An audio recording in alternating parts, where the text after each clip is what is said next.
गौ माता की, गौ माता की, गौ माता की, धर्म की, धर्म की, अधर्म का, अधर्म का, प्राणियों में सद्भावना हो, प्राणियों में गौ माता की, गौ माता की, गो हत्या, गो हत्या, भारत अखंड हो। बोलिए भारत हर हर महादेव।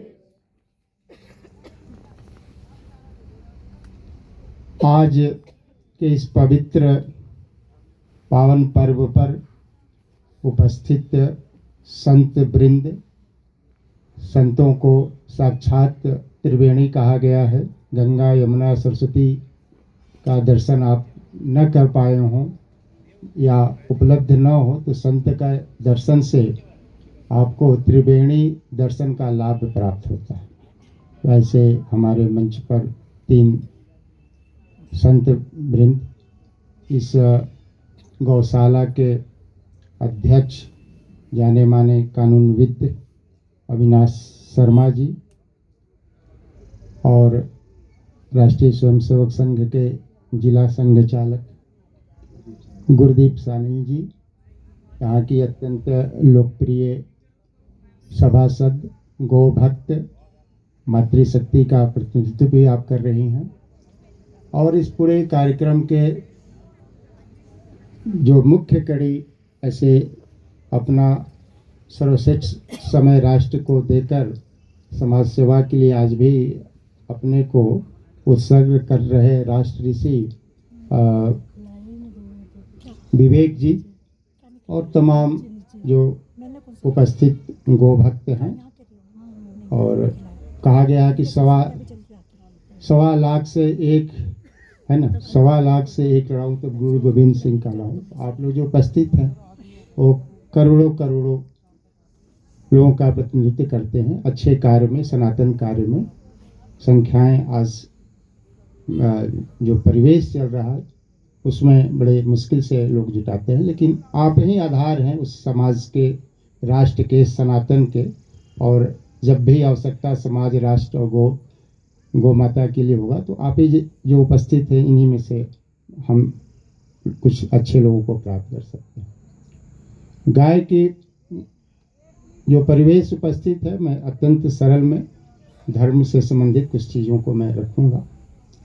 ऐसे परिचय हुआ, मैंने 61 किताबें एक साथ मेरी पब्लिश हुई है, जो विश्व रिकॉर्ड है। विश्व के किसी भी देश के किसी भी विद्वान का एक साथ 61 किताबें पब्लिश नहीं हुआ है। तो ये सब मैं अत्यंत साधारण हूँ, मुझे तो उतना आता भी नहीं है, लेकिन गौ सेवा के प्रति मेरी इतनी आस्था है कि उसी के कारण मैं बनारस का हूँ। गली गली में विद्वान आज भी हैं, पहले भी थे, लेकिन 61 किताब का विश्व रिकॉर्ड का सौभाग्य हमारे जैसे अत्यंत सरल साधारण व्यक्ति को मिला। तो ये सीधे गौ माता का कृपा है।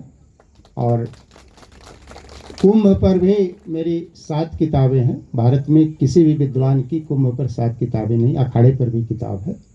और जो भी अखाड़े में जो श्रेष्ठ, जो सर्वश्रेष्ठ जो होता है पद, वो आचार्य महामंडलेश्वर, कई आचार्य मंडलेश्वर हमें व्यक्तिगत जानते हैं। मैं कुंभ में भी गया था, बोला भी। पूरे हिमाचल में तो केवल मैं ही कुंभ पर विषय रख पा रहा था, बाकी यहाँ संस्कृत डिपार्टमेंट कितने लोग हैं, अध्ययन करना चाहिए। हम लोग भी बहुत साधारण छात्र थे, लेकिन हम लोगों ने अपने को डेवलप किया। तो पूरे चराचर जगत में अगर किसी को माता का सौभाग्य प्राप्त हुआ है, वो गौ माता है।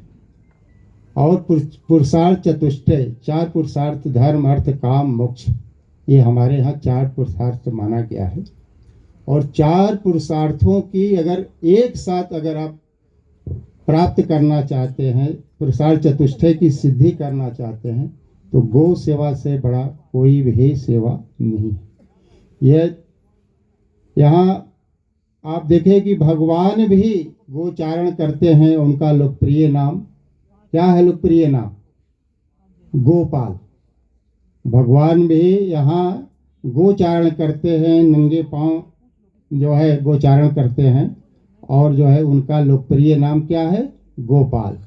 और प्राचीन काल में व्यक्ति की, जैसे आज जिसके पास गाड़ी है, घोड़ा है, उससे उसके आर्थिक समृद्धि का मूल्यांकन लोग करते हैं।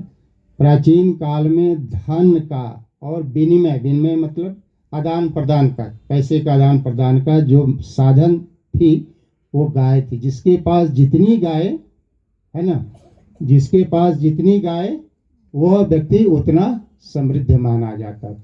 नंद, जो अभी इन्होंने विवेक जी ने विषय रखा, नंद बाबा, ये नंद की उपाधि थी।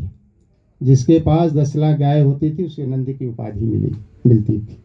यह जो है पूरे वेद में, पुराण में, उपनिषद में, रामायण में किसी भी मतलब कि इतना विस्तृत विवरण अगर किसी का है तो वो गौ माता, पूरा ऋग्वेद में है। और यह जो है इसको माता कहा गया।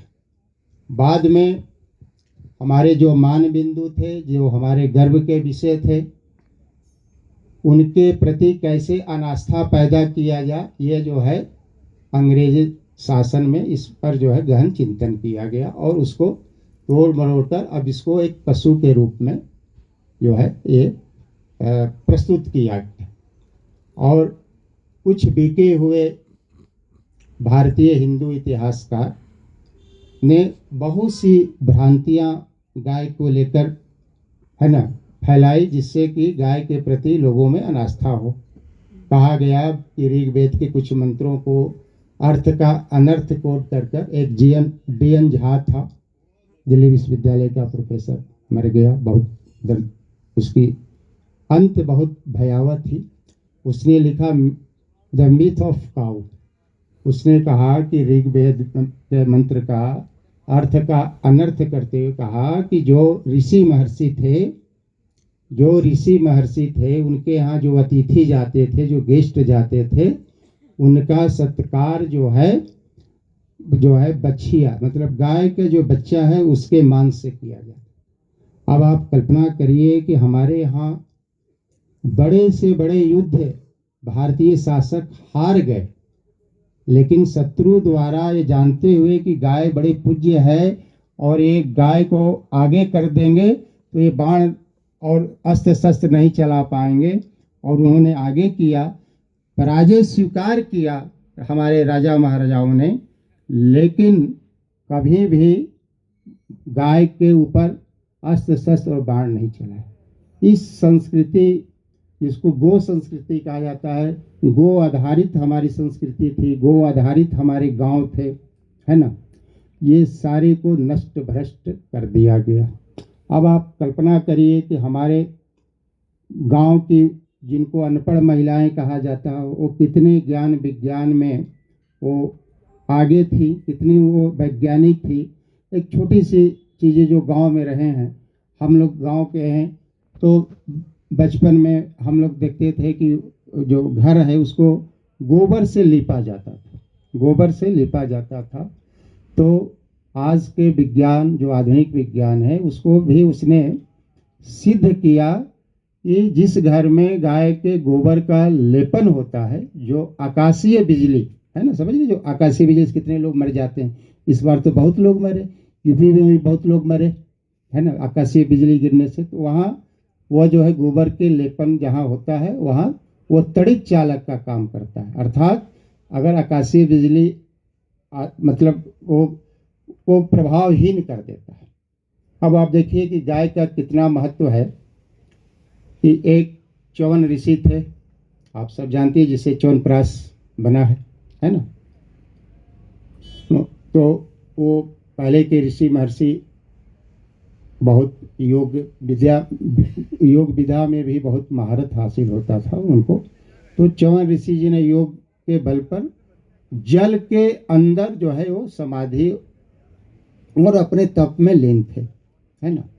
और मल्लाहों ने, जिनका तो जीविकोपार्जन का साधन ही है मछली, उन्होंने जाल फेंका, और जाल फेंका तो उसमें से ऋषि फंस गए, चूँकि वो तालाब के अंदर वो अपना तप जप कर रहे थे। तो उनको निकाला गया। जैसे ही निकाला, माला कांपने लगे, करे तो महर्षि हैं, ऋषि हैं, तो उन्होंने उनको मुक्त करना चाहे, लेकिन जो है च्यवन ऋषि ने कहा कि नहीं, ये तुम्हारा जीविकोपार्जन का साधन है और मैं तुम्हारे जाल में फंसा हूँ, तो मैं ऐसे तो बिल्कुल ही नहीं निकलूँगा बिना तुम्हारा मिल चुका है। अब ये बात राजा के यहाँ गई, तो राजा आए, माफ़ी मांगे कि ये गलती से हो गया है, आप जो है आप निकल जाइए जाल से। कहा ना, बिल्कुल नहीं निकलूँगा, इनको जीविकोपार्जन का साधन है, मेरा मूल्य देकर आप मुझे मुक्त कर लो। उन्होंने कहा 1000 स्वर्ण मुद्रा मैं इनको दे देता हूँ। कहा कि तो बहुत कम है। तो 1,00,000 स्वर्ण मुद्रा दे देता हूँ। कहा ये भी बहुत कम है। मैं आधा राज दे देता हूँ। कहा ये भी कम है। पूरा राज दे देता हूँ। कहा ये भी कम है। अब राजा बड़े चिंतित हो गए। तो एक महाभारत में आता है, गोजात नाम के ऋषि, एक और भी नाम आता है, गोजात नाम के जो ऋषि थे, जिनकी पैदाइश से ही गौ माता से हुआ था, तो उन्होंने राजा को कहा, चिंतित देखकर कहा कि आप जो है एक वेद लक्षणा गाय ले जाकर आप दे दीजिए। तो राजा फिर वो गए और गाय दिए, और महर्षि कह रहे हैं कि तुम हमारे मूल्य से ज़्यादा तुमने मूल्य दे दिया। अब बताइए, एक ब्राह्मण ब्रह्मर्षि का मूल्य जो है, एक गाय जो है महर्षि का कम है और गाय का ज़्यादा होता है। इस प्रकार से वो जो है मुक्त होते हैं। इसी प्रकार से आप देखेंगे कि गाय के सेवा से ब्रह्म विद्या, जो बहुत ही दुर्लभतम विद्या है, किसी किसी को भारत के इतिहास में प्राचीन से लेकर अब तक में किसी किसी को प्राप्त हुआ है। एक महाभारत में और पुराणों में कथा आती है, जबालपुत्र सत्यकाम है ना, उसकी माँ थी, वो गुरुकुल में, पहले गुरुकुल था शिक्षा का, तो उसमें वो सेवा करती थी। उस सेवा के क्रम में जो है किसी ब्राह्मण से वो है ना गर्भवती हो गई, संतान हुआ। तो बाद में उसको पढ़ने की इच्छा हुई बालक को, तो अपनी माँ से पूछा कि हमारे पिताजी का क्या नाम है और हमारा क्या गोत्र है। तो बताई कि ऐसी ऐसी घटना है, तुम ऋषि को बता देना। वो जबालपुत्र जो है जाकर बताया कि ऐसा ऐसा है। तो जब उन्होंने कहा कि ये तो इतना सत्य बोलना कोई बोल ही नहीं सकता, तो निश्चित रूप से तुम ब्राह्मण पुत्र हो। और उन्होंने उसका एगो पवित्र किया, गाय एक दिया, कहा कि जब इसकी संख्या 1000 हो जाएगी तो फिर तुम लौटना। अब वो सेवा में करते करते गाय बढ़ती गई, 4 उसके वृंद हैं, करते करते वो फिर लौटे, अलग अलग जगह उनकी परीक्षा हुई। अंत में गुरु के यहाँ जब वो जाते हैं, इतना तेज उनके चेहरे में था कि वो जो है, गुरु ने कहा कि तुमको ब्रह्म विद्या प्राप्त। मतलब गाय की सेवा से ब्रह्म विद्या की भी प्राप्ति हो गई। तीसरी घटना विवेक जी ने बताया ही, राजा दिलीप का, कैसे उन्होंने गाय का अभिवादन नहीं किया है ना। अभिवादन नहीं करने से गैया मैया बहुत नाराज़ हुई, और उसके बाद जो है वो संतानहीन हो गए। फिर वशिष्ठ जी ने सारी बातें, वशिष्ठ जी को वहाँ गए शंका समाधान के लिए, उन्होंने सारी बातें बताई, इन्होंने बता दिया। फिर उन्होंने अहिर्निश सेवा किया, और थोड़े कहीं असावधानी हुआ, धर्म ही सिंह के रूप में, बाघ के रूप में पैदा वह उपस्थित हो गया और गाय को मतलब कि अपने कब्जे में ले लिया। फिर राजा सावधान हुए, बाण चलाना चाहे तीर चलाना, सब निरर्थक हो गया। और बोला कि मैं कोई साधारण सिंह नहीं हूँ, तुम्हारा बाण, तुम्हारा अस्त्र शस्त्र जितना है सब बेकार हो, कोई कुछ भी प्रभाव नहीं पड़ेगा। तब उन्होंने कहा कि मेरा उस गाय की जगह पर मेरा मांस खाकर अपने क्षुधा को तृप्त करिए, और हमारे गुरु की गाय है। तो फिर उनके सिवा से फिर वो बाघ विलुप्त हो गया। गाय जो है वो बताई कि गुरु की कृपा से, वशिष्ठ की कृपा से मुझे मृत्यु भी ग्रास नहीं कर पाएगा, इस सिंह तो उसका कोई औकात ही नहीं है। फिर पुत्र प्राप्त हुआ, और जो कुल जो यशस्वी पुत्र हुए दिलीप जी के रघुकुल, जिसके कुल पर, जिसके नाम पर रघुकुल का जो है वंश का, कुल का नाम पड़ा, और उनकी पंक्तियाँ आज भी लोग कहता है, मानता तो कम है लेकिन कहने में तो सभी लोग कहता है, रघुकुल रीत सदा चली जाए, प्राण जाए पर वचन न जाए। कितने लोग हैं जो वचन का पालन करते हैं। तो इस प्रकार से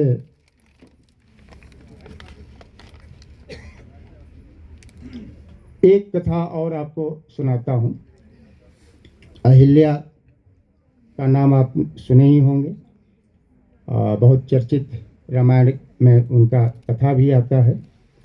तो अहिल्या कोई ऐसे पैदा नहीं हुई थी, किसी माँ के कोख से नहीं हुई थी, ब्रह्मा जी के संकल्प से वो मानस पुत्री के रूप में पैदा हुई थी। जब वो बड़ी हुई तो हुआ कि भाई इनकी शादी के लिए इंद्र भी ललायित थे, और इंद्र देवताओं के वो हैं, राजा हैं, देवताओं के राजा कहा गया इंद्र को, और भी हुआ। तो उन्होंने शर्त रखा ब्रह्मा जी ने कि मैं उसी से इसकी शादी करूंगा जो इंद्रिय जित हो, जो इंद्रियों पर नियंत्रण रखा हो और संपूर्ण पृथ्वी का भ्रमण करे। तो सारे देवता, सभी लोग चाहते थे। तो गौतम ऋषि ब्रह्मा के दृष्टि में इंद्रजित थे। तो अब हुआ कि भाई पृथ्वी का परिक्रमा कैसे हो। तो जो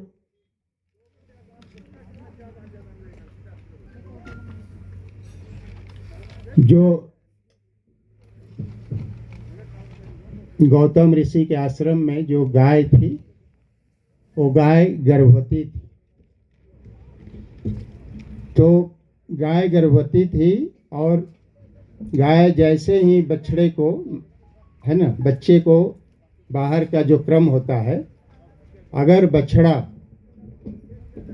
का सर और दो उसके हाथ अगर एक साथ निकल जाता है तो उसको दोमुखी गाय कहा जाता है। दो मुख हो गया, एक गाय का अलग आगे, एक बच्चे का।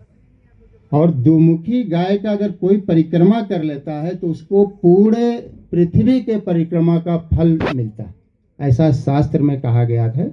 और इसको जानते हुए जो है, क्या नाम है कि ये गौतम ऋषि ने उस गाय की परिक्रमा की और ब्रह्मा जी के यहाँ गए और अहिल्या का उन्होंने वरण किया। अहिल्या का कोई शादी नहीं हुआ था, ब्रह्मा जी ने सीधे अहिल्या को जो है गौतम ऋषि को सौंप दिया था। बाकी कथा आप जानते हैं, इंद्र आए कैसे, और उन्होंने भेष बदल कर तमाम किया, कैसे पत्थर बनी, फिर कैसे राम जी के द्वारा उनका वो। तो आप देखिए कि गाय के परिक्रमा का कितना बड़ा फल है। इस संपूर्ण पृथ्वी के जो परिक्रमा का फल शास्त्र में बताया गया है, वह फल जो है आपको केवल अगर दुमुखी गाय के मतलब कि बच्चा देते समय अगर इस तरह का परिस्थिति उत्पन्न हो कि दोनों हाथ और सर बाहर निकले, उस समय अगर आप कोई परिक्रमा कर ले तो संपूर्ण पृथ्वी का परिकल्पना का पुण्य उसे प्राप्त होता है।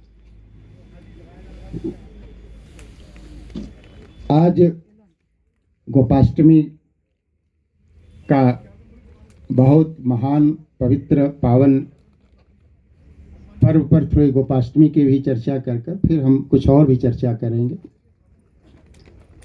आज ही के दिन जैसा कि विवेक जी ने बताया, भगवान कृष्ण 6 वर्ष के थे और पहले वो छोटे छोटे जो गाय के बच्चे हैं उसको वो मतलब कि सेवा करते थे, चराते थे। लेकिन उस दिन जो है उन्होंने बड़ा जिद किया कि अब हम बड़े हो गए हैं, अब हम गाय चराएंगे। तो हमारे यहाँ अब तो लोग जानता भी नहीं है, जानना भी नहीं चाहता है और परिणाम उसका भुगत रहा, लेकिन सुधरने के लिए तो हमारे यहाँ मुहूर्त का बड़ा महत्व है, हर चीज़ का मुहूर्त देखा गया है। अब चूँकि अनास्था पैदा करना है, घृणा पैदा करनी है, तो सब ये सब ढकोसला कहते हैं। जबकि बड़े विनम्रता से मैं कहता हूँ कि भारत का कोई भी परंपरा, पर्व, त्योहार या शास्त्र को आज के उन्नत विज्ञान ने भी कभी अनसाइंटिफिक अवैज्ञानिक घोषित नहीं कर पाया। जबकि जो इस्लाम का जो बाइबिल कुरान है, ईसाइयत की जो बाइबिल है, उसकी 80% बातें अवैज्ञानिक है। वहाँ के जो ईसाई वैज्ञानिक उन्होंने ही घोषित किया कि तो 80% बातें सब बकवास है। तो मुहूर्त का बड़ा महत्व था, तो बड़ा जिद करने लगे। विवेक जी ने थोड़ा भूमिका रखा था। तो हुआ कि भाई अब ले आओ, पुरोहित को बुलाओ। तो कृष्ण भगवान अपना तुरंत पुरोहित जी के यहाँ गए और कहे कि हम अब चलिए और हम मुहूर्त बताए, हम आपको बहुत माखन देंगे। छोटा बच्चा कह रहे, वो भगवान है, वो तो सब कुछ है, लेकिन वो तो रोल उनको करना है, अभिनय कर रहे हैं बालक का। तो उस तरह से इसे बालक जो दिमाग में आता है, मैं आपको बहुत माखन दूंगा, चलिए। तो जो पुरोहित थे उन्होंने कहा कि आज ही का ये मुहूर्त है, गाय चराने का जो मुहूर्त है ये केवल आज ही का है, कल आगे 1 वर्ष तक नहीं। तो उसी मुहूर्त में जो आज गोपाष्टमी है, गोपाष्टमी के दिन जो है वो मुहूर्त निकला और भगवान गोचारण किए, और उसी के स्मृति में हम लोग आज गोपाष्टमी मनाते हैं। हमें इतिहास में भी थोड़ा जानना चाहिए, जानकारी करना चाहिए।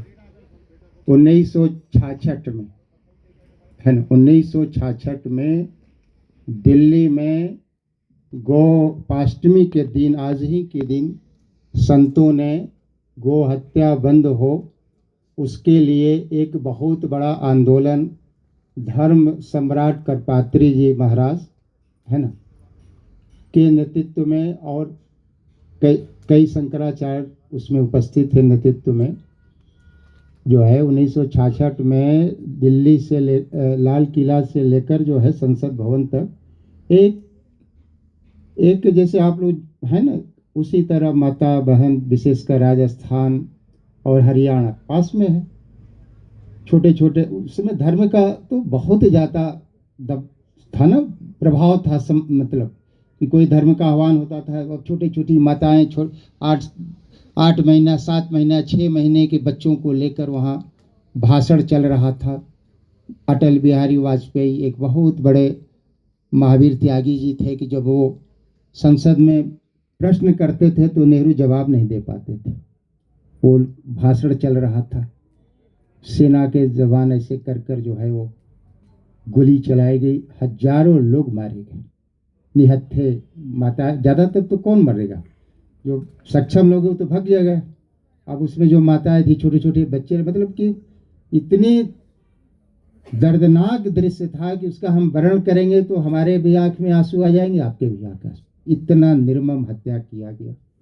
करपात्री महाराज को जेल में बंद किया गया है ना। दक्षिण भारत के सैनिकों को बुलाकर उस जेल में जो है जो कैदी थे, खूनी कैदी, उनको राड देकर वो देकर करपात्री जी की हत्या का प्रयास किया गया। भक्त उनके ऊपर लौट गए, फिर भी जो है जो राड होता है ना, जो लोहा का चोर, वो उनके करपात्री जी जैसे संत अभी 400-500 वर्षों में कोई पैदा नहीं हो।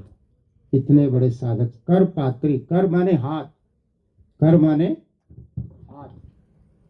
और एक समय वो जो है हाथ में वो भिक्षा अन्न लेते थे, मधुकरी इसको कहा जाता है। सन्यासियों के लिए मधुकरी वृत्ति है। आज कोई सन्यासी मधुकरी करता नहीं है। 5 घर अधिकतम आप एक समय भिक्षा मांग सकते हैं, है ना। उसमें भी होता है, ज़्यादातर साधु सन्यासी ब्राह्मण परिवारों में मांगते हैं, क्योंकि उनकी एक मर्यादा है, भोजन का भी एक अपना वो है।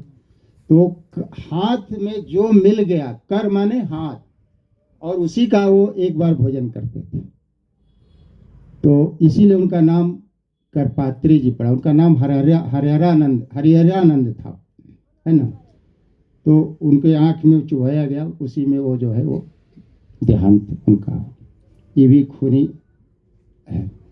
एक शंकराचार्य हुए पुरी के, अभी जो पुरी के शंकराचार्य हैं निश्चलानंद सरस्वती जी हैं, इनके पूर्व के, है ना, उनका नाम था निरंजन देव तीर्थ।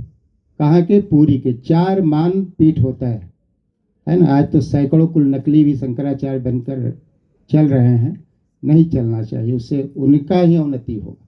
अगर पात्रता नहीं है तो कोई, मैं तो धर्म अध्यात्म पर बहुत काम किया हूँ, लगातार कर रहा हूँ, है ना।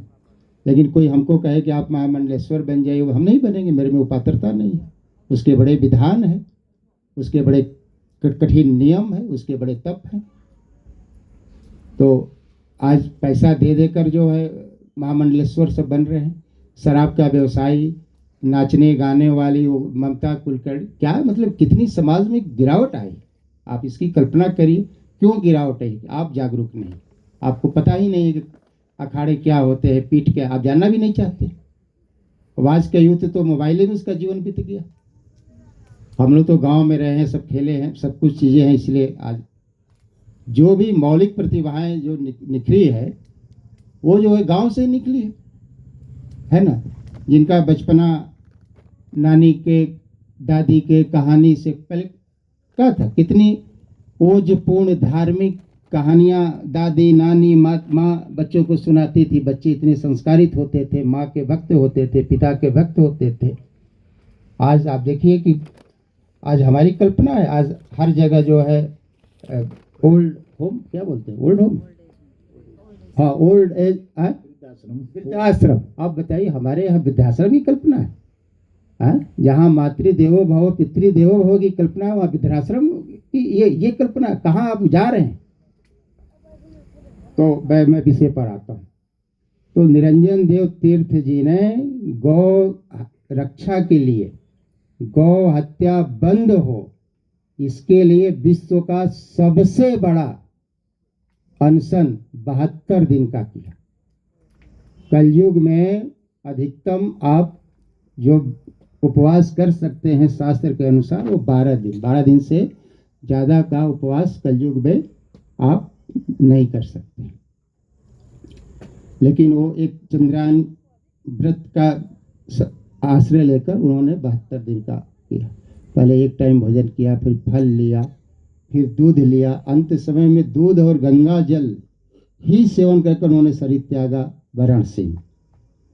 तो ऐसे निरंजन देव तीर्थ जी का भी हमें आज के इस पवित्र पर्व पर स्मरण रखना चाहिए। इतना ही नहीं, उन्होंने संकल्प लिया कि जब तक पूरे भारतवर्ष से गौ हत्या बंद नहीं हो जाता है तब तक मैं सिंहासन पर नहीं बैठूंगा, चावर का प्रयोग नहीं करूंगा, छत्र का प्रयोग नहीं करूंगा। और उसी परंपरा का निर्वहन आज भी जो है उस पीठ के वर्तमान जो शंकराचार्य हैं, निश्चलानंद देव सरस्वती जी, वो भी न चावर का प्रयोग करते हैं, न छत्र का प्रयोग करते हैं, न सिंहासन का प्रयोग। तो ऐसे महान गोभक्त विद्वान शंकराचार्य निरंजन देव तीर्थ जी का भी हम आज के दिन स्मरण करते हैं। अब कुछ दोगले किस्म के हिंदुओं का भी एक दो विवरण जरूर हमको जानना चाहिए और आप सुने और लोगों को भी इसको बताएं।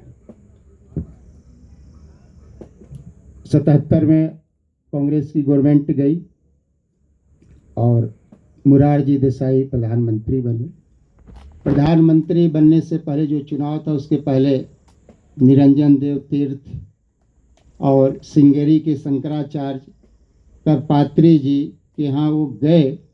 वो कहे कि आप हमें आशीर्वाद दीजिए, जैसे ही अगर हमारी गवर्नमेंट बनती है तो पहली कलम के नोक से मैं गौ हत्या बंद करूँ।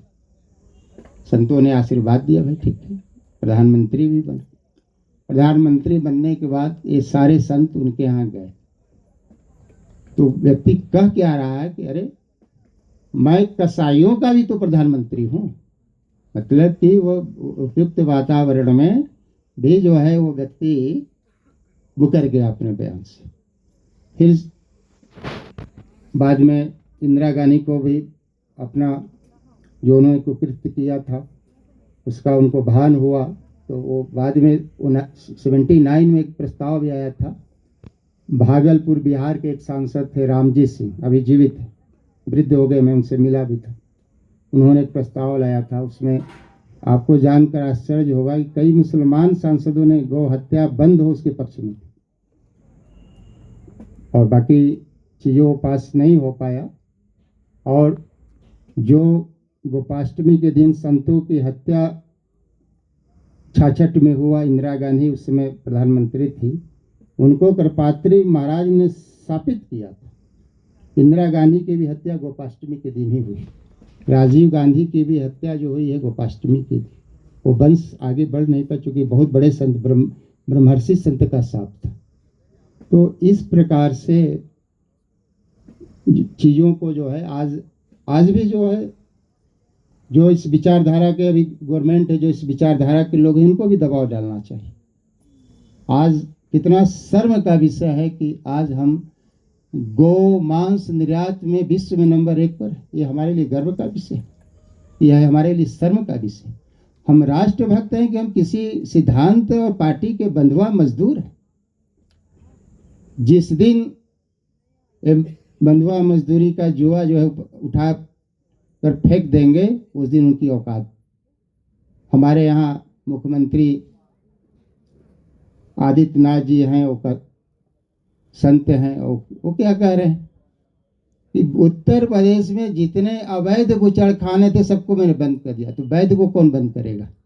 हम बंद करेंगे, है ना। तो इस प्रकार से चीज़ों को, मतलब कि गाय को माता न कहकर पशु के रूप में जब हमारे बीच में उनको रखा जाएगा, दिग्भ्रमित किया जाएगा, तो परिणाम आप देखिए।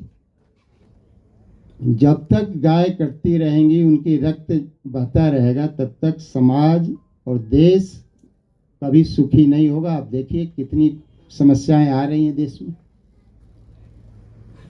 केवल हिमाचल में ही थोड़ी समस्या आ रही है, आप देखिए पूरे देश में, उत्तर प्रदेश में देखिए, कश्मीर में क्या घटनाएं हुई। तो इस प्रकार से चीज़ों को जो है, अब देखिए गाय का ये धार्मिक महत्व हमने आपको थोड़ा बताया। गाय को चलता फिरता हॉस्पिटल, आज की भाषा में हॉस्पिटल, चलता फिरता हॉस्पिटल मान लीजिए। गाय का कोई ऐसा चीज नहीं है जो हमारे लिए, प्रकृति के लिए, पर्यावरण के लिए ही नहीं, चराचर जगत के लिए, ब्रह्मांड के लिए उपयोगी न हो। मैं पंचगव्य की कुछ बातें रखूंगा। पंचगव्य आप सभी जानते हैं, पूजा पाठ बिना पंचगव्य के अधूरे हैं। और जो मैं बोल रहा हूं तो इसका मतलब आप समझिएगा कि देसी गाय, ये जो आज के गाय के आप दूध पी रहे हैं, ये तो बिल्कुल ही बिना दूध के रही, लेकिन मत पीजिए। आज हर गली गली में कैंसर के पेशेंट आपको मिले। जिस हरित क्रांति के कारण पंजाब को इतना कहा गया कि वो हुआ, आज उस पंजाब के कई जिले के भूमि में कैंसर हो गया। आप कल्पना करिए कि हमारे आपके पूर्वज ज़्यादा विद्वान वैज्ञानिक थे कि आज के अभी जो हैं वो वैज्ञानिक। हमारी भूमि, आपकी भूमि कृषि वाली भूमि, हजारों साल से कृषि हुई, कभी भूमि बंजर नहीं हुई। और जो यूरिया का और पोटास का और जो अभी चल रहा है प्रयोग से भूमि बंजर हो रही है, भूमि में कैंसर हो रहा है। तो आपको मैं संकेत कर रहा हूँ, आप प्रबुद्ध हैं, आप कल्पना करिए कि हमारे जो पूर्वज ज़्यादा विद्वान वैज्ञानिक थे कि आज के, हजारों साल से जो है हमारे यहाँ कृषि लगातार हुई और कभी भूमि बंजर नहीं। उसके भी विधान थे, कब मुहूर्त था, कब कृषि करना है, कब रोपाई करना है, कब वो करना है, क्या नाम है वो जो बीज डालना है ना, उसका सब मुहूर्त था, है ना। जो है आप गरुड़ पुराण में लिखा है कि महिलाएं जो बीज होता था वो गीत गाती थी, गीत गाने से उसमें स्पंदन होता था, उपज और बढ़ता था। एक हमारे यहाँ पूरी सिस्टम था, है ना। हमारी जीवन पद्धति पूरा कितना वैज्ञानिक है। अभी कोरोना काल में सभी लोगों को नमस्ते करने पर हो गया ना, हाथ कोई मिला रहा था, सब लोग नमस्ते कर, बड़े बड़े विदेशों के प्रधानमंत्री वो सब नमस्ते बोल रहे थे। भारतीय जीवन पद्धति की वैज्ञानिकता के कारण ही भारत बचा। भारत इतना बड़ा देश और 1 अरब से ऊपर की आबादी, ये आपको हल्दी, तुलसी, नीम, यही कोरोना में भारत को बचाया। और उस समय आप ध्यान दी होंगी तो जितने विज्ञापन के बल पर जो वस्तु बिकता था, च्यवनप्राश, हॉर्लिक्स, सबका विज्ञापन बंद हो गया था, क्योंकि उससे कुछ होता ही नहीं था, होना भी नहीं है। तो ये सब चीज़ों को जो है, मैं क्या बोल रहा था, हाँ पंचगव्य, हाँ अब हम थोड़े पंचगव्य की चर्चा कर लेते हैं। अब देखिए गाय का दूध, गाय का दूध जो देसी गाय है उसमें सूर्य केतु नाड़ी होता है, जो सूर्य के रोशनी को परिवर्तित करती है किसमें, स्वर्ण भस्म में। आप लोग पता नहीं उस तरह का दूध से परिचय हुआ है कि नहीं, मेरा तो परिचय, वो दूध बिल्कुल पीला पीला होता है ना। आज का दूध संभव ही नहीं है। उसमें जो है सूर्य केतु नाड़ी केवल और केवल देसी गाय में होता है, और उसको परिवर्तित करती है किसमें, स्वर्ण भस्म में, जिसको आप पीते हैं तो रोग प्रतिरोधक क्षमता मजबूत होता है ना। और दूध में ही ऐसी कैपेसिटी है देसी गाय के दूध में, जो अगर माँ किसी कारणवश मर गई हो या माँ को दूध न आता हो तो गाय के देसी दूध से बच्चे का पालन किया जा सकता है। माँ का दूध और गाय का दूध बिल्कुल बच्चे के लिए एक समान। और भी दूध के बहुत से आयुर्वेद तो पूरा का पूरा भरा हुआ एक दुग्ध कल्प होता है ना। व्यक्ति निरोगी रहता है, जवान रहता है, उम्र उसकी 100 साल और बढ़ जाती है।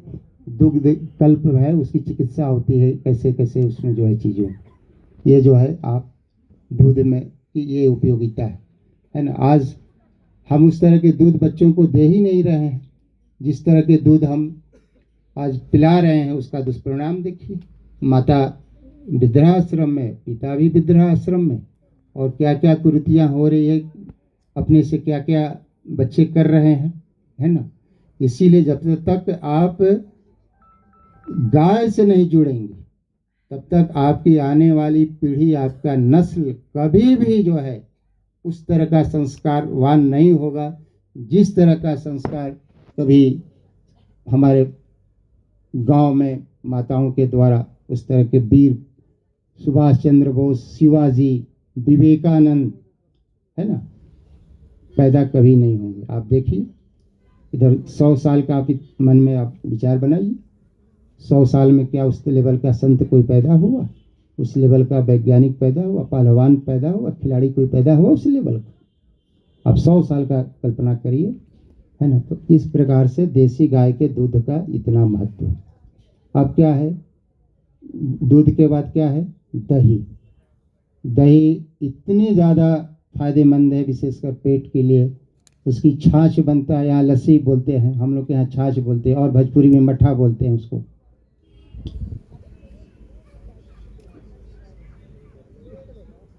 इतनी ज़्यादा उपयोगी है छाछ, लस्सी।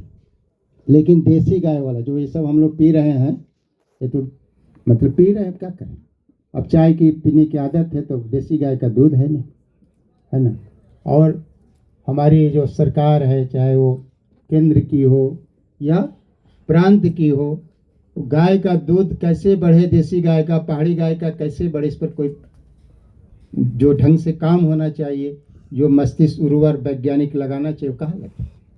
हमारे नस्ल को बाहर के देश, आपको मालूम है ऑस्ट्रेलिया में जो जर्सी गाय प्रतिबंध है, ब्राज़ील में प्रतिबंध है, वहाँ के बच्चे मंद बुद्धि के होने लगे, कैंसर होने लगा। तो रिसर्च हुआ कि भाई क्या बात है, तो बताइए दूध के कारण, और सब बंद हो गया। यहाँ से ले जाकर और अपने वैज्ञानिक तरीके से उसको उन्नत कर आज वो चल रहा है। तो दही की ये उपयोगिता है ना। उसके बाद गोमूत्र, दही के बाद क्या है, गोमूत्र। गोमूत्र में 5 ऐसे तत्व पाए जाते हैं जो कि कैंसर के बचाव का जो है वो मुख्य जो है वो कारण है। 5 ऐसे तत्व पाए से कैंसर नहीं होता। गोमूत्र आप सेवन करिए। कई ऐसे लोग मतलब कि बिल्कुल ऑन रिकॉर्ड है, पब्लिक डोमेन पर भी है, उनका कैंसर ठीक हो गया। उनका किडनी की बहुत लोगों का फेल हो गया था, वो उसके सेवन से जो है क्या हुआ, किडनी का भी रोग हो गया।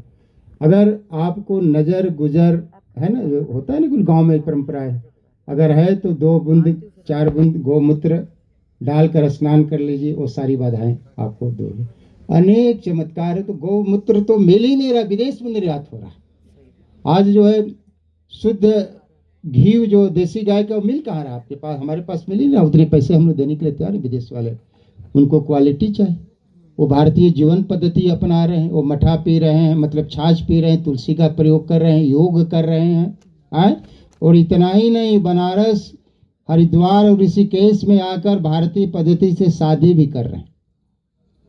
शास्त्रीय संगीत बनारस में होता है, हर साल महोत्सव होता है, 10-20 ठो भारतीय होते हैं और हजारों की संख्या में विदेशी होते हैं। उनको वो मालूम है, वो गुणवत्तापूर्ण चीज़ों को अपनाते हैं। और हम लोग जो वहाँ प्रतिबंध लग गया, यूरिया अपना रहे हैं, फास्ट फूड खा रहे हैं। क्या आप कोई स्वस्थ है व्यक्ति? कितनी प्रकार के रोगे है कि उसका मतलब कि उतना तो जांच भी नहीं पकड़ा पा रहा है। तो इस प्रकार से इतनी श्रेष्ठ पद्धति को हम लोग छोड़ते जाते हैं।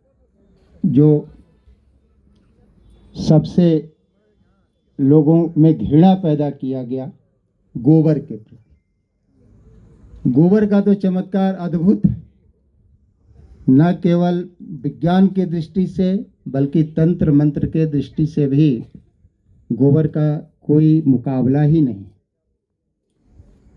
गोबर में रोग इतने प्रकार के एंटीबायोटिक आपको मिलते हैं कि प्राचीन समय में, प्राचीन का 20-30-40 साल पहले गांव में किसी को हड्डी वगैरह टूट जाता था तो उसमें गोबर के लेपन से उसको लोग सही करते थे। उसमें कैल्शियम मैग्नीशियम पाया जाता है। तंत्र विद्या में भी जो योगी होते हैं, जो वेदिकाएं बनती हैं वो गोबर की बनती हैं और उसको मंत्र के द्वारा स्पंदित किया जाता है। ध्यान लगाने के लिए भी योगी गोबर का भभूत आदि लगाते, उससे ध्यान चेतना और बढ़ती है। और आपको जानकर आश्चर्य होगा या आप जानते होंगे, जिसको भस्म आरती कहते हैं, हमारे काशी विश्वनाथ मंदिर में भस्म आरती होता है ना। 5 आरतियां होती हैं, 5 आरतियां में से 3 आरती में भस्म आरती का प्रयोग होता है। सप्तर्षि आरती और शयन आरती में भस्म का प्रयोग नहीं करते हैं। और वहाँ आपको जो है कहाँ, एक जगह और कहाँ होता है, एक जगह भस्म आरती, और बताइए कहाँ होता है? उज्जैन में, महाकाल में, है ना। तो यहाँ लोगों को भ्रम है कि उसमें चिता का, ऐसा नहीं है। महाकाल में 84 से पहले, हाँ मैं बस इसको समाप्ति कर रहा हूँ। वहाँ जो है महाकाल में भी 84 से पहले चिता का भस्म का प्रयोग होता था। लेकिन इंदिरा गांधी जी का देहांत जब हुआ तो वहाँ के गवर्नमेंट और बाकी कांग्रेस के लोगों ने प्रयास किया कि जो इंदिरा गांधी का जो भस्म है वो उस पर महाकाल के ऊपर छिड़काव किया जाए, तो कमेटी नहीं मानी। उसके बाद से प्रतिबंध हो गया। तो अभी जो भस्म का प्रयोग होता है वो दक्षिण भारत से बनकर आता है। उसमें गाय का गोबर, पीपल और 3-4 जो अग्निहोत्री ब्राह्मण होते हैं जो यज्ञ करते हैं, विधान के द्वारा जो तैयार भस्म होता है, जिसमें गाय का गोबर का सबसे प्रमुख होता है, उसको जो है भगवान विश्वनाथ और महाकाल पर प्रत्येक दिन चढ़ाया जाता है। एक छोटी सी बात कहकर समाप्त कर रहा हूँ, फिर कभी मौका मिलेगा तो और मैं करूँगा। नाथ संप्रदाय सभी आप जान रहे हैं, गोरखनाथ उसके संस्थापक थे। अभी उसी के गद्दी के उत्तराधिकारी हमारे उत्तर प्रदेश के मुख्यमंत्री योगी आदित्यनाथ जी। तो गोरखनाथ जी के जो गुरु थे मत्स्यनाथ जी, वो किसी गांव में जा रहे थे, तो एक घर के यहाँ भिक्षा के लिए उपस्थित हुए। वहाँ से एक महिला आई तो वो जो है बड़ा दुखी लगी, तो पूछे कि क्या बात है, तो बताया कि मेरे कोई संतान नहीं है। तो जो गोरखनाथ जी के गुरु थे उन्होंने उसको भभूत उस महिला को दे दिया, कहा आप इसको सेवन कर लीजिए। ठीक बात, वो चले गए। 12 साल बाद उसी गांव में गए तो कहे भाई हम तो यहाँ भभूत दिए थे। फिर महिला आई, कहे भाई क्या हुआ तुम्हारा पुत्र? तो कहा कि नहीं पुत्र तो कोई नहीं हुआ। तो क्या तुमने भस्म नहीं खाई? तो उसने कहा कि मैं आपको पूरी बात नहीं बता पाई और आप चले गए। मैं विधवा हूँ, मैं उस समय 5 साल का विधवा थी, अभी 12 5 17 साल हो गए। तो मैं अगर खा लेती तो मैं जानता हूँ कि संत का दिया हुआ है वो कभी बाव नहीं जाएगा, वह काट्य चीज है। लेकिन हम समाज को समझा नहीं पाएंगे, जितना भी विश्वास दिलाना चाहेंगे संत की कृपा से समाज मानेगा नहीं। तो तुमने क्या किया? आज वो गोबर में हमने वहाँ रख दिया और रखकर उसको, तो कहाँ है, लाओ गोबर। गोबर लाए। मेरे कहने का तात्पर्य है कि गोबर में 5 जो तत्व होता है, जो हमारा शरीर बनता है, क्षिति जल पावक गगन समीरा, गोबर में भी 5 तत्व पाया जाता है। और गोरखनाथ के गुरुजी ने आवाज लगाया और उस गोबर से 12 साल के गोरखनाथ जी पैदा हुए। ये गोबर का चमत्कार है। इस प्रकार से गाय की महिमा अनंत है। हरि अनंत, हरि कथा अनंत, जितना भी कहा जाए उतने कम है। समय और लोग को भी बोलना है। मुझे विवेक जी ने संकेत किया था कि थोड़ा धर्म को ही ज़्यादा करना है, तो आप जितनी गौ सेवा करें, गौ सेवा करने से आपके कुंडली के जितने भी दोष हैं, ग्रह नक्षत्र के जो दोष हैं, वो सारे के सारे गाय की केवल सेवा से, गाय के परिक्रमा से, गाय की कथा सुनने से, उसको नहलाने से, उसको घास खिलाने से, ये सारे के सारे ग्रह आपके अनुकूल हो जाते हैं। प्रतिकूल हो जो है वो अनुकूल हो जाता है। एक छोटी सी घटना जो मैंने प्रत्यक्ष देखा है वो जो है सुनाकर मैं अपनी बाणी समाप्त करूंगा। बनारस में संपूर्णानंद संस्कृत विश्वविद्यालय, जो संस्कृत का सबसे बड़ा विश्वविद्यालय है पूरे विश्व में, उससे बड़ा विश्वविद्यालय कोई नहीं है। और आपको जानती भी होंगी, आपके यहाँ के जो है बिलासपुर के दिल्ली विश्वविद्यालय में जो प्रोफेसर थे, अभी वो कुलपति वहाँ हैं, तो उसमें एक प्रोफेसर थे, उनको बाल बच्चा नहीं था। तो वो अपने, ये बिल्कुल सच्ची घटना में बताकर समाप्त कर रहा हूँ, है ना। तो वो अपने भतीजा मतलब भाई के लड़के को उन्होंने अपने यहाँ रखा था। अब वो 15 साल 20 साल बाद अब संजोग से एक लड़का उनको हो गया। अब हो गया तो भाई थोड़ा स्वाभाविक है बच्चे की तरफ ध्यान जाए, भतीजा को भी रखे थे।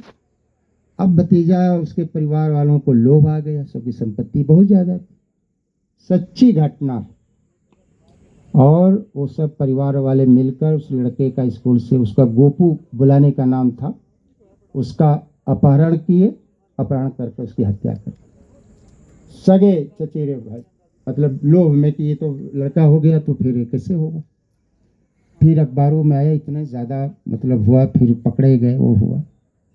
अब वो प्रोफेसर थे, कहे कि हम अब तो मेरा इससे कोई मतलब ही नहीं है। फिर उन्होंने गाय की एक सेवा किया, गाय देसी रखे थे, बिल्कुल सच्ची घटना बता रहा हूँ। गाय की उन्होंने सेवा किया और 55-56 साल की अवस्था में उनको पुत्र की प्राप्ति। ये बिल्कुल 15-20 साल पहले की घटना, ये बनारस की घटना है। उनका नाम था प्रोफेसर शिवपूजन पांडे, आज भी है, मेरे समझ से अब शायद रिटायर हो गया। ये सच्ची, ये गौ माता की महिमा है ना। तो आप श्रद्धा से जितना हो सके सप्ताह में एक ही दिन आइए, गाय परिक्रमा करिए, गाय की सेवा करिए, नहलाइए धुलाइए, है ना। और गाय को गोद लीजिए। आप अपने घर में गाय नहीं पाल सकते हैं तो आप एक गाय का गोद लीजिए। विवेक जी से पूछिए कितना उसका साल में खर्च आएगा, वो पैसा आप दीजिए। साल में 2-4 बार जरूर आप आइए दीजिए, तभी गाय बच पाएंगी। जब गाय बचेंगी तभी हमारी संस्कृति बचेगी, तभी हमारा सनातन बचेगा। सनातन का 2 ही आधार है, गौ और ब्राह्मण, और दोनों को टारगेट अंतर्राष्ट्रीय स्तर पर किया जा रहा है कि मिट जाएंगे। फिर इस्लाम और ईसाई बनाने में कितना देर लगेगा। और हमारे यहाँ तो आप देख ही रही कि पैसे के लालच में जब आदमी धर्म परिवर्तन कर रहा है वो क्या नहीं कर सकता। वो देश के साथ विश्वासघात करने में कितना देर उसको लगे। तो इन्हीं सब बातों में को मैं रखते हुए अगर आपको कुछ बातें अच्छी लगी तो इसका श्रेय विवेक जी को जाता है। अगर कुछ मैं ढंग से नहीं बोल पाया तो मेरे अपनी लघुता होगी। इन्हीं के साथ बोलिए एक बार गौ माता की, गौ माता की, गौ हत्या, गौ हत्या। बहुत बहुत आभार, धन्यवाद। वंदे मातरम।